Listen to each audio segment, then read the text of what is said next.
আসসালামু আলাইকুম এভরিওয়ান, কেমন আছেন সবাই? আগামীকাল ঈদ। সবার কি ঈদের প্রিপারেশন শেষ?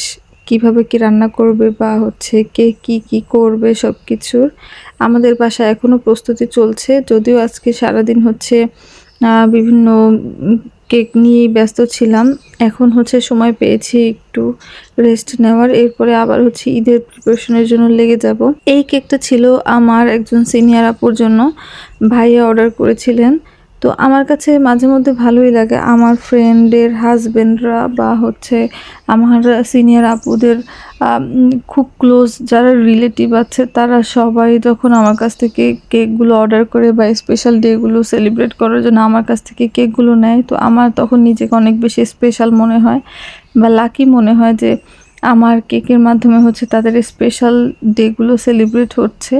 এখানে আমি একটু প্রথমে আরেকটা বোর্ডে কেকটা সেট করে তারপরে একটু কেকটা নিচ থেকে সরিয়ে নিচ্ছিলাম যাতে আমার নতুন করে আরেকটা বোর্ডে সেট করতে সুবিধা হয়, যেহেতু এই কেকগুলো একটু অন্য রকমের কাস্টম থিমের। তো একটা বড় বোর্ডের উপর বসিয়ে ফিনিশিংটা খুব ভালোভাবে আনা যায় না। আর এই কেকটার ছবিটা যখন আমি দেখে অর্ডারটা নিয়েছিলাম ভাইয়ার কাছ থেকে, ভাইয়া বলেছিলেন আমার মতো করে সুন্দর করে দিতে, কিন্তু আমি ছবিটার ধারে কাছেও করতে পারিনি। যদিও ভাইয়া খুবই ভালো রিভিউ দিয়েছিলেন, সাথে আপুও রিভিউ ভালো দিয়েছিলেন। এখানে আমি প্রথম ভেবেছিলাম যে হাফ পাউন্ডের উপরে তারা দুইজন মানুষ, তো হাফ পাউন্ডের উপরে মেবি সম্পূর্ণ ডেকোরেশনটা ফুটানো সম্ভব হবে, কিন্তু আমি ভুল ছিলাম। অনেক সময় ছবি দেখে বোঝা যায় না যে আসলে কেকটা কত পাউন্ড বা কতটুকুতে ভালো হবে। এখানে আমি ছোট নজেল দিয়ে ছোট ছোট ফুল বানাচ্ছিলাম, তাও ফুলগুলো বসানোর পরে কেকের উপরে আর আলাদা জায়গা ছিল না যে আর একটু সুন্দরভাবে আমি কাজটা কমপ্লিট করতে পারি। যদিও ভাইয়া কোনো কমপ্লেন করেনি, কিন্তু তাও আমার কাছে মনে হচ্ছিল আমি আরেকটু হয়তো সুন্দর করতে পারতাম। কিন্তু আমি আসলে বুঝে উঠিনি যে এখানে হাফ পাউন্ডের উপরে আসলে এই থিমটা হবে না।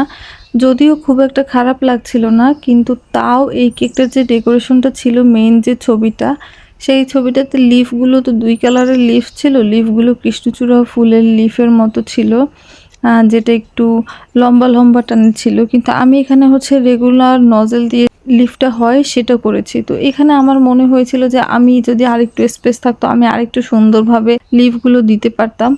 আর এখানে আমি এই যে ক্যালেন্ডারটা বেশ কয়েকবার মুছে তারপরে আবার ঠিক করেছিলাম।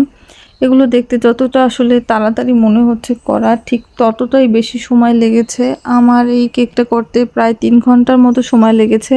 আমার এই দিন সকালবেলা শুধু এই একটা কেকই ছিল। তো বিসমিল্লাহ বলে আমি প্রায় 9:30টার দিকে কেকটা বানাতে বসি। আর ডেলিভারি দেওয়ার কথা ছিল প্রথমে 1টায়, তো আমি 1টা অবধি শুধু এই কেকটাই করেছি ডেকোরেশন, কারণ আমি আগের দিন রাতেই কেকটা সেট করে রেখেছিলাম যাতে পরের দিন আমার সমস্যা না হয়। পরবর্তীতে ভাইয়া একটু সময় বাড়িয়ে 2:30 থেকে 3টার দিকে নিয়েছিল মেবি, আমার স্পষ্ট টাইমটা মনে নেই। তো করার পরে ভাবলাম যে আজকে যদি অন্য কোনো অর্ডার এই টাইমের মধ্যে থাকতো তাহলে কিভাবে কভার করে দিতাম, তাহলে তো জগা খিচুড়ি হয়ে যেত, একটার পর একটা লেট হয়ে যেত সবার কেকের ক্ষেত্রে টাইমলি পাঠানোর ব্যাপারটায়। তো এই কেকটার ফাইনাল লুক। কেকটা খুবই সুন্দর ছিল।